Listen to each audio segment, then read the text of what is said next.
Bonjour tout le monde, bienvenue dans l'usine bleue. Enfin, après tant de mois, tant d'attentes, tant de travail, on est vraiment content de vous accueillir aujourd'hui. Ça a été une course folle pour arriver jusqu'à 7 heures midi. Nous voici le 14 octobre à midi. Mon nom est Carl Fugère, je suis le directeur général du REAI, le regroupement des entreprises en automatisation industrielle, et il me fait un grand plaisir aujourd'hui de vous accueillir.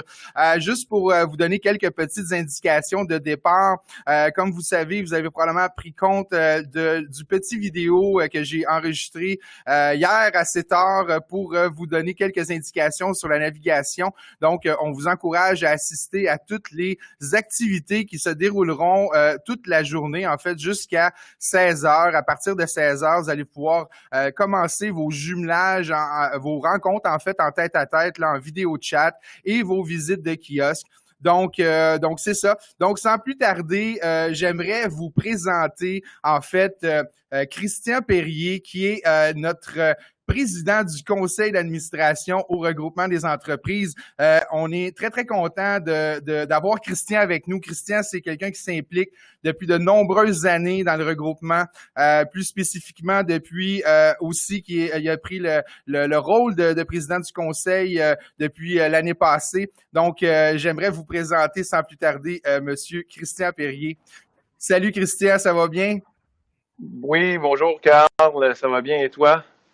Ben, ça va super bien. Écoute, sur l'adrénaline, Christian, je te cacherai pas que la fatigue est là, mais l'adrénaline est là également. Donc, je pense que l'adrénaline vient contrebalancer là, les nombreuses heures qu'on a fait pour mettre ça en place. Mais écoute, Christian, on est très, très excités. Je veux pas trop te prendre de ton temps.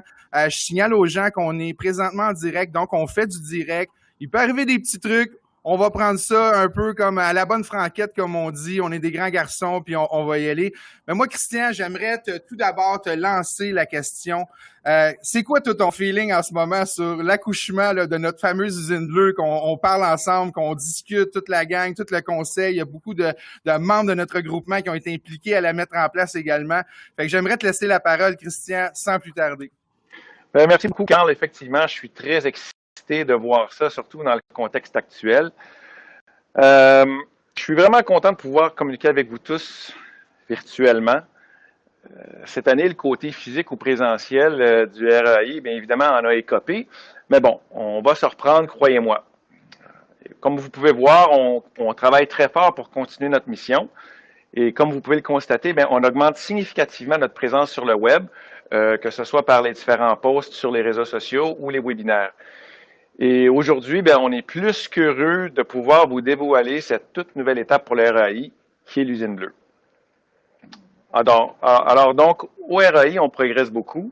Hein? On a fait plusieurs améliorations au niveau de notre structure et on a travaillé beaucoup sur le positionnement du RAI, autant au niveau des end-users que des entreprises en automatisation, mais aussi énormément au niveau des instances gouvernementales comme le ministère de l'Économie et aussi les institutions financières qui sont affectées au projet des différents manufacturiers. On a des beaux résultats et ben, la collaboration avec les différentes entités se fait sentir. Personnellement, je crois que le RAI a beaucoup gagné sur plusieurs plans depuis quelques années. Et maintenant, le milieu non seulement commence à le reconnaître, mais surtout commence à utiliser nos services pour appuyer leurs différentes démarches. Alors, je crois qu'on doit faire quelque chose de pas pire. Plus particulièrement au niveau de l'usine bleue, on est très fiers de cette initiative.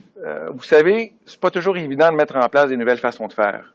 Au RAI, on essaie de bien répondre aux besoins de nos membres. Et dans le cas de l'usine bleue, ben, on tente de se positionner là où il faut être pour non seulement bien servir les différents intervenants du milieu, mais aussi et surtout stimuler l'achat local et la progression de nos manufacturiers québécois vers l'automatisation.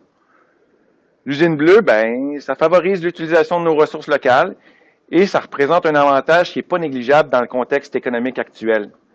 Ce qui est essentiel en ce moment parce que les interactions internationales sont drastiquement limitées.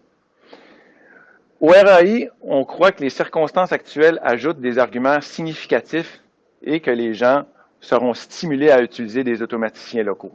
C'est donc le moment de bien impressionner nos manufacturiers avec notre savoir-faire. faut bien que je glisse un mot sur la COVID. Bien qu'on le veuille ou non, l'effet va perdurer pas mal plus longtemps qu'on le souhaite.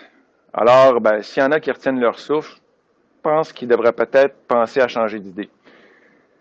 Évidemment, je ne peux pas me prononcer sur la durée de cet effet, mais on le sait tous, il va y avoir des transformations et c'est justement le temps de les entreprendre. Personnellement, chez PCI, on n'a pas eu de projet directement relié à la COVID, mais je sais que certains d'entre vous en ont eu. Cela dit, on parle du court terme. Comme je vous mentionnais, c'est important de penser au moyen et long terme, histoire de se positionner. Et si on regarde ailleurs, entre autres aux États-Unis spécifiquement, la COVID a mis une pression énorme sur l'automatisation. Il y a des manufacturiers qui n'ont absolument pas perdu une seconde et ont mis de l'avant des projets qui sont en lien justement avec la pandémie. Je regardais un reportage sur les nouvelles batteries de Tesla. Bon, on y explique évidemment les particularités des différentes technologies, mais on a vu aussi des images de l'usine et de l'entrepôt. Et je peux vous dire qu'il n'y a pas beaucoup de monde. Je ne suis pas un spécialiste Tesla, mais je pense qu'on peut tous dire qu'ils misent énormément sur l'automatisation.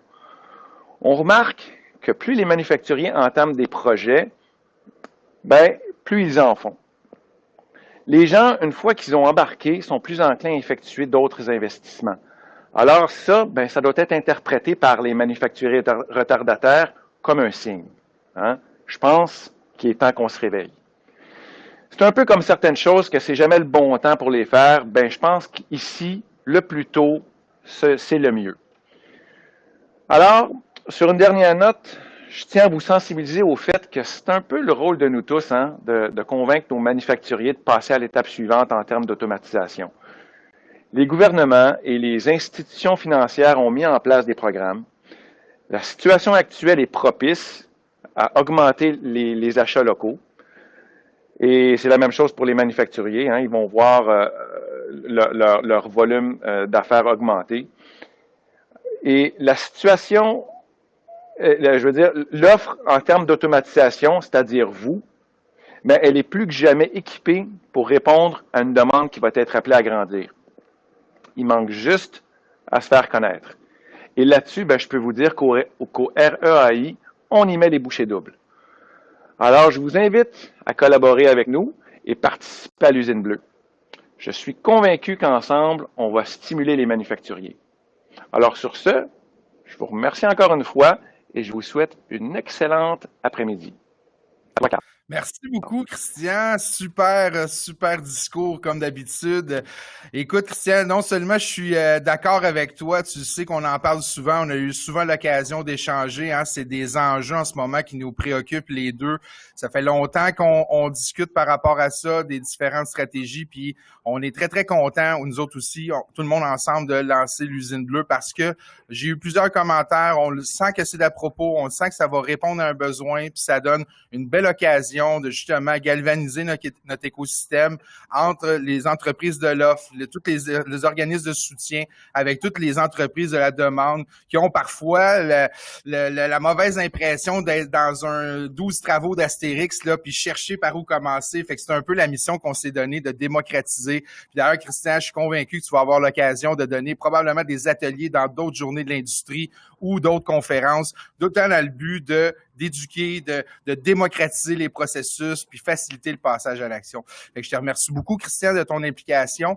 La prochaine invitée, en fait, que j'aimerais vous présenter, c'est un partenaire bleu chez nous.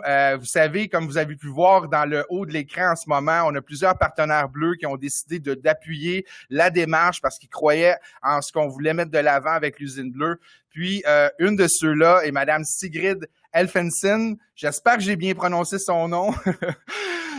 Puis elle travaille, Sigrid, elle est directrice des ventes chez TELUS Affaires et elle vient nous présenter aujourd'hui ce que TELUS a à apporter de nouveau dans l'industrie au niveau d'aider les entreprises à se transformer au niveau du numérique et au niveau de l'automatisation. Donc, sans plus tarder, j'ai même déjà trop parlé. Je voudrais vous introduire Sigrid. Allô Sigrid, ça va bien? Allô, Carl, oui, ça va super bien, merci. C'est gentil. Excellent, je te remercie Écoute, beaucoup tu d'être l'as là avec bien nous. dit, c'est LFCN, mais tu l'as, t'es presque LFCN. là. Comme tu m'as dit, T'es je pensais à presque. éléphant, mais sans dire le éléphant. J'étais là, LFCN, là, je voyais juste un éléphant. Fait que, écoute, tu m'as sauvé la mise. Mais écoute, Sigrid, je veux pas trop prendre de ton temps. Prends bien soin de discuter avec nos gens. On a quand même beaucoup de personnes. Aujourd'hui, je tiens à souligner qu'on a au-dessus de 250 participants qui sont avec nous dans la plateforme. Donc, Sigrid, sans plus tarder, je vais regarder pour présenter. Non, ici, en ce moment, bon, là, on n'a pas ta présentation, Sigrid, en ce moment. Peut-être que David, si David nous écoute, pourrait activer. Donc, on peut peut-être commencer à te laisser discuter, Sigrid, puis quand que David va mettre ta présentation, ok, c'est tout de go. Fait que je te laisse, Sigrid, à présenter tes trucs, puis je me retire. Donc, à toi la parole. Merci, Carl. Merci tout le monde. C'est une super belle opportunité de se voir, de commencer à faire des conférences comme ça de façon virtuelle. Tout le monde s'adapte, même nous aussi, mais en tout cas, c'est un plaisir d'être avec vous aujourd'hui. C'est une super belle initiative. Puis quand on a commencé à discuter du partenariat, pour moi, c'était quelque chose qui avait vraiment un lien de façon très étroite avec ce qu'on fait depuis des années. Donc, ce qu'on appelle toute la transformation numérique, tout le monde vous en entendez parler si souvent, mais qu'est-ce que ça veut dire de façon concrète? Puis d'être prêt justement à ces projets d'automatisation que vous faites face, que vous devez intégrer vraiment dans vos projets, donc d'évolution dans vos organisations. Puis pour tous ceux aussi qui sont du côté consultant, comment on s'assure qu'une entreprise est prête à faire cette transformation-là? Fait que je ferai un parallèle aujourd'hui avec un plan d'usine qu'on veut construire. Comment on s'assure que les fondations sont faites sur une bonne base? Comment on s'assure de façon diligente que la base de notre infrastructure en technologie va pouvoir supporter cette transformation-là, cette automatisation-là et même la robotisation? Alors, pour moi, c'est quelque chose qui nous préoccupe. On est proche de nos clients, évidemment, par rapport à cette évolution-là. Puis comment on les accompagne dans cette transformation? Je vais prendre des petits exemples, mais qui vont être très concrets, je pense, pour vous. On vient de le vivre récemment. Comment on a permis à nos gens de continuer à travailler de façon très rapide de la maison, de certains environnements, puis qu'ils soient mobiles et qu'il y ait une bonne connectivité. Fait que pour moi, ça, c'est vraiment ce qu'on voit à la base. Si ça, c'est solide, on peut rapidement faire ce saut-là. On a plus de collaborateurs aussi. On a plus de collaborateurs à l'étranger, même de façon locale, puis on doit leur donner accès à de l'information.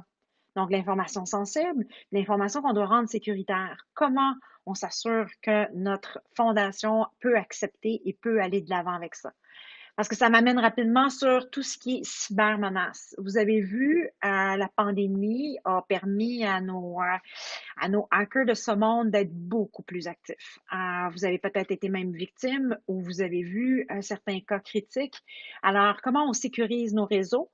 Puis comment on peut faire confiance aussi avec un partenaire qui a un environnement avec de l'expérience puis d'expertise. Puis on doit aussi sécuriser jusqu'à le mobile de l'usager, donc jusqu'au device, à l'ordinateur ainsi que le téléphone. On a vu aussi la pénurie de main-d'œuvre. On la vit encore sous plusieurs fronts, malgré qu'il y a de plus en plus de main-d'œuvre disponible, mais on vit encore cette pénurie-là. Et quand on a un environnement sécuritaire, fiable, bien, vous allez voir que veut pas, la rétention est plus forte parce que c'est beaucoup plus difficile dans le quotidien d'un employé de l'intégrer sur un environnement qui est moins stable, qui est moins évidemment sécurisé, disponible. On va aussi vers tout ce qui est projet d'expansion. Donc, Internet des objets, vous avez vraiment bien mis la table juste au début, Christian, au niveau de la robotisation, de l'automatisation. Tous ces projets-là, ils doivent venir se reposer sur une infrastructure. Et si l'infrastructure n'est pas encore assez fiable, bien évidemment, je ralentis mon projet. Donc, ce qui fait en sorte que j'ai moins de bénéfices à court terme, je rencontre moins les objectifs qui sont visés.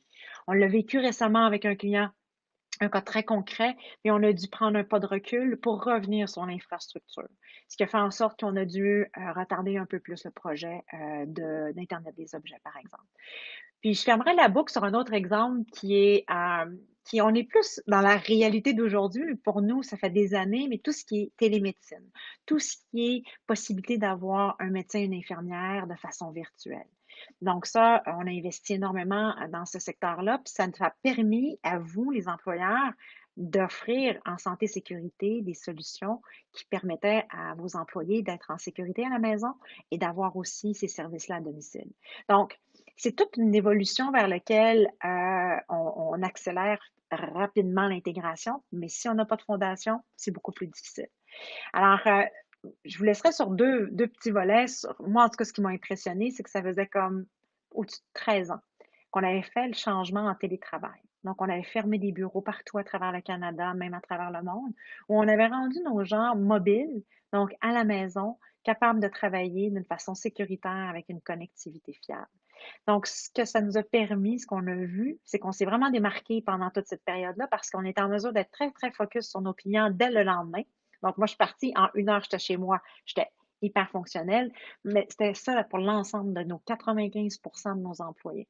Fait qu'imaginez. Donc, rapidement, on s'est dit, OK, parfait. Ce qu'il faut faire, c'est travailler avec nos clients sur cette transformation-là. Certains étaient très prêts, étaient dedans même. D'autres, on a dû évidemment les accompagner dans l'accélération. Donc, on a travaillé sur la fondation. Alors, c'est une belle fierté qu'on avait, puis en même temps, ben, vous savez, on est très proche de nos communautés parce qu'on se dit, si notre communauté est en santé, elle va bien, ben, économiquement parlant, on va avoir des impacts. Donc, ça nous a permis de continuer à s'investir, à faire du bénévolat, etc. Vous avez entendu parler du 5G, puis surtout en fin de semaine, c'était comme la folie partout, même dans les médias. Puis je le compare beaucoup sur l'autoroute. L'autoroute qui va vous rendre disponible, qui va être pour vous, mais à une vitesse incroyable. Donc, ce que vous allez venir reposer sur cette autoroute-là, ben, c'est vous qui allez en décider. C'est même toutes les nouvelles solutions qui vont être développées, mais l'autoroute, elle va être disponible pour véhiculer toutes ces nouvelles solutions qu'on va venir y déposer. Donc, soyons fiers. En passant, on a les meilleurs réseaux à travers le monde. On a même été reconnu il y a 2 semaines pour avoir le réseau TELUS le plus vite, rapide au niveau de la vitesse, mondialement parlant. Donc, si on veut avoir un partenaire fiable, je pense qu'on peut nous faire confiance. Aujourd'hui, vous allez avoir la chance de visiter certains donc conseillers qui vont être disponibles. Puis, on peut vous offrir aussi des 60 minutes gratuits pour justement aller valider cette fondation-là, ou si vous voulez discuter de cybersécurité ou d'autres enjeux que peut-être que vous voyez au niveau de votre fondation. Donc, soyez alerte. Je pense notre kiosque qui est disponible, Carl, pour l'ensemble de vos partenaires et ainsi que les participants. Puis, je vous laisserai sur une petite chose. N'hésitez jamais non plus à rentrer en contact avec nous par LinkedIn, avec moi directement aussi par LinkedIn. Jamais, vraiment, là, si vous avez n'importe quelle sorte de questions, on va toujours avoir les bons conseillers pour répondre, puis vous aiguiller surtout, puis vous accompagner dans ça. Je vous souhaite une super belle journée, un bel après-midi et des plus enrichissantes également, puis ça va nous faire plaisir d'être disponible pour vous. Alors, merci, Carl. Merci à tout le monde. Merci beaucoup, Sigrid. C'est super gentil. Belle présentation. C'est le fun de voir tous les nouveaux projets que vous avez mis de l'avant chez TELUS. Puis j'invite les gens, là, je réitère ta demande, j'invite les gens à aller discuter avec vous dans votre kiosque à partir de 16h. Il n'y a pas de problème. Vous allez pouvoir communiquer. Vous avez toutes les informations. Donc, je remercie beaucoup, Sigrid. C'est très gentil. Belle présentation. Merci. Merci. Bonne journée. Donc, c'était Sigrid. Je tiens à souligner, avant qu'on accueille notre autre partenaire bleu, je tiens à souligner, à remercier également Investissement Québec, le ministère de l'Économie et de l'Innovation, le Fonds de solidarité FTQ, Schneider Electric, TELUS Affaires, le groupe Lacoste, Créaform Ingénierie, Efficio, Prompt, le CEI de Montréal, le CIMEC et l'Humaine. Donc, c'est tous nos partenaires bleus. On vous invite, là, il y a eu différents liens qui ont été mis sur nos pages de l'usine bleue pour aller visiter la section des partenaires bleus pour aller voir un peu ce qu'ils ont à vous offrir. Donc, sans plus tarder, j'aimerais qu'on accueille chaleureusement, même si vous êtes tous dans le confort de votre bureau, j'aimerais qu'on accueille Monsieur Martin Latreille, en fait, de chez Fonds de solidarité FTQ. Donc, je vais juste enlever, Martin, 2 petites secondes, le petit top en haut pour qu'on puisse voir quand même bien ton logo, hein, quand même, on l'a pas mis là pour qu'il soit caché. Martin, écoute, je suis très, très content de t'accueillir. On a eu la chance de discuter quelques rencontres qu'on s'est faites parce que je tiens à souligner que vous êtes membre aussi au regroupement depuis le début 2020, en fait, avant la COVID. On a eu la chance de se faire quelques petites rencontres, discuter des enjeux de l'industrie, tout ça. Puis j'ai vu que ça vous préoccupait au fond aussi au niveau de l'investissement, au niveau des entreprises innovantes, tout ça. On voit d'ailleurs que vous venez tout juste de faire un investissement dans un de nos membres, un autre de nos membres qui est Omni Robotique. Je veux pas te scooper nécessairement, Martin, parce que je sais que tu vas probablement en parler, mais je tiens à le souligner parce que je sais que vous êtes très, très proactifs au fond. Toi et Michel, entre autres, vous travaillez en équipe, vous êtes une belle équipe. Donc, sans plus prendre de ton temps, Martin, je vais te laisser la parole. Je vais enlever juste ton petit caption pour que tu aies laissé le plus de place possible. Est-ce que tu m'as partagé ta présentation, Michel? Martin, excuse-moi. On t'entend pas ton son, Martin, non plus.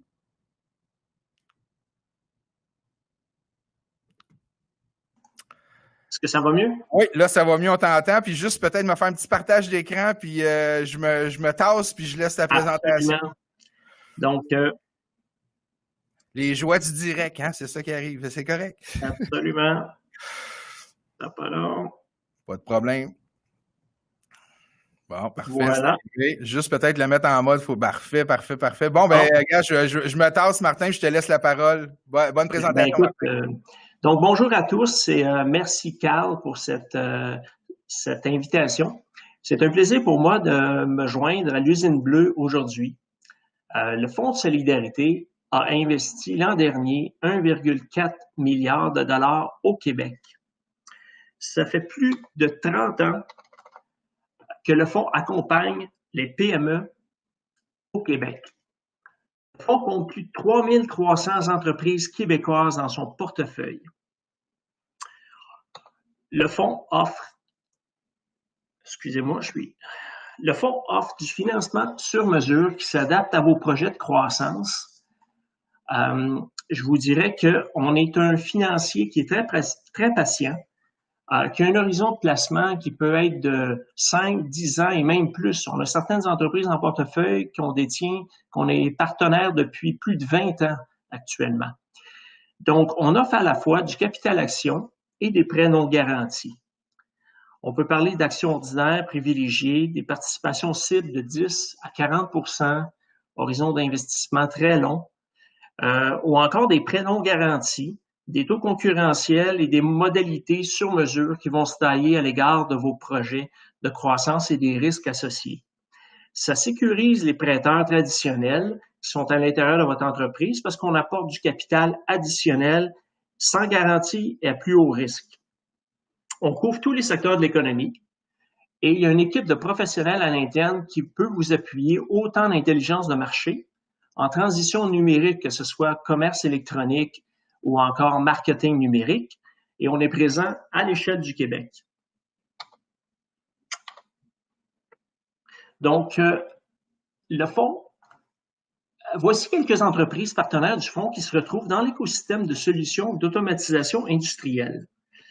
Via le REI, le fonds aimerait rejoindre autant les manufacturiers de solutions d'automatisation industrielle que les clients qui nécessiteront ces solutions afin d'accroître leur avantage concurrentiel sur leur marché. Donc, ne manquez pas, juste un instant, excusez-moi, ne manquez pas la présentation qui suivra d'Omni Robotique. C'est une jeune entreprise partenaire du fonds. Et j'aimerais également remercier le REAI et Carl Fugère pour cette initiative. Je serai disponible via le kiosque du fonds sur la plateforme pour écouter et entendre un peu plus sur vos projets de croissance. Au plaisir et puis bonne journée à tous. Merci beaucoup, Martin. Belle présentation. Encore là, on voit que l'offre est assez diversifiée au fond. Effectivement, j'ai hâte, moi aussi, d'écouter la conférence de Sam d'Omni Robotique. J'ai eu la chance de faire la fameuse dry run avec les conférenciers. C'était vraiment super bien ce qu'ils ont mis en place, les nouveaux projets qu'ils sont en train de développer. Donc, on vous comprend très bien d'avoir investi dans cette belle entreprise prometteur, des beaux talents à l'interne aussi. Là, c'est parmi l'équipe de direction, là, il y a François Simard, entre autres, là, que c'est un gars qui ça fait longtemps qu'il roule sa bosse dans le domaine de l'automatisation, puis ils sont en train de mettre en place là-bas. Là, c'est vraiment sharp. Donc, je te remercie beaucoup, Martin. On va avoir peut-être la chance de se recroiser virtuellement au courant de la journée. Merci beaucoup, Martin.